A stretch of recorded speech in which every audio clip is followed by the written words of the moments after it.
Republican New York City councilwoman Vicky Palladino joins me now. Councilwoman, thanks for being with me. And I want to start here. So New York State lawmakers passed a $237 billion state budget with $2.4 billion earmarked to care for the influx of illegal immigrants. That money, I understand, will go towards legal services, housing, and health care for the migrants. Do you sanction this legislation? No, actually, I don't. I mean, this budget that they passed up in Albany is, for one thing, so many weeds are tangled up, but I'm glad you broke it down for me very, very clearly. And, at this point in time, I'm glad it's a double-edged sword. I'm glad that Hochul is giving us money that we need, funds that we need. However, the fact that we are continuously going into debt at this rate is detrimental. I mean, we really need to stop the crisis here in New York. And the best way is not to keep throwing money at it, but to just say stop no more. So that's my stance. Yeah, and you just say stop no more, but are there any specifics in terms of how you think the New York City, the council, your body should deal with this influx of migrants? What do you propose?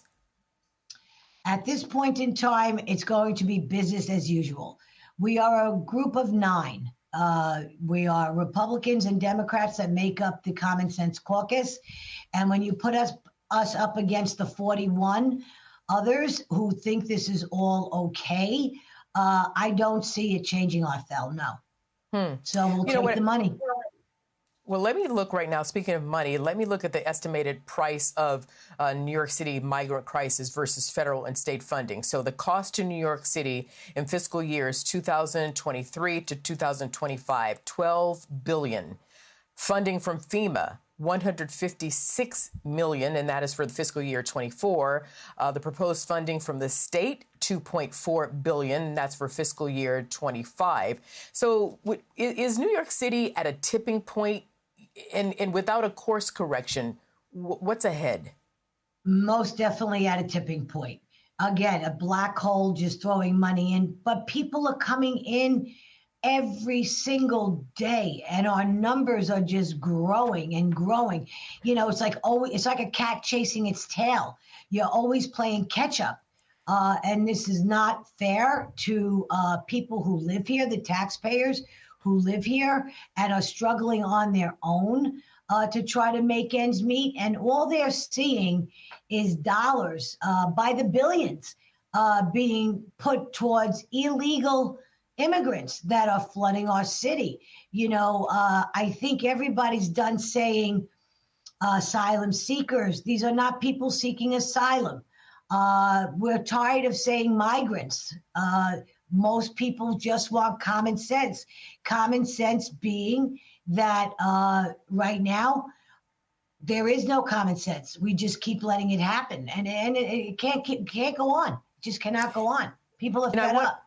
I want to ask you, if I can quickly, about this pilot program with prepaid debit cards for migrants, illegal immigrants, if you will, loaded with $350 for a family of 4 to be used for food and baby supplies. And I understand it's going to be reviewed after 6 weeks. I mean, what's your take on that? Well, I said it before, I'll say it again. I'm against it. We know everyday Americans who do not have $350 a week to spend on their own groceries. And these people are getting it because they don't like the food. When we put them into shelters, let's be crystal clear here. When they go into shelters, it's 3 square meals a day. All their needs are met, every bit of it. 3 squares, the kids are taken care of between school, healthcare, every means necessary. They're being cared for on the taxpayer dole. So now you're going to have an additional $350 a week, which comes out to, I think, $1,350 or $1,400 a month, something to that effect.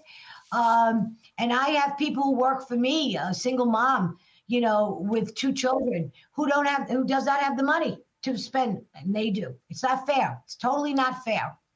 Well, I hear your frustration, but I also feel that you don't feel that you have an answer at the moment as to what to do. So we'll No, have there you is back. no answer, because so long as the Democrats have control over what's going on in this state and this city, it's not going to change. I, as a Republican, and some common sense Democrats who want to see this change, they're not open for any kind of conversation. So there you go. I do have an answer. Councilwoman, we'll have you back again. Vicky Palladino, thank you very much. I appreciate it. Thank you so much. Take care.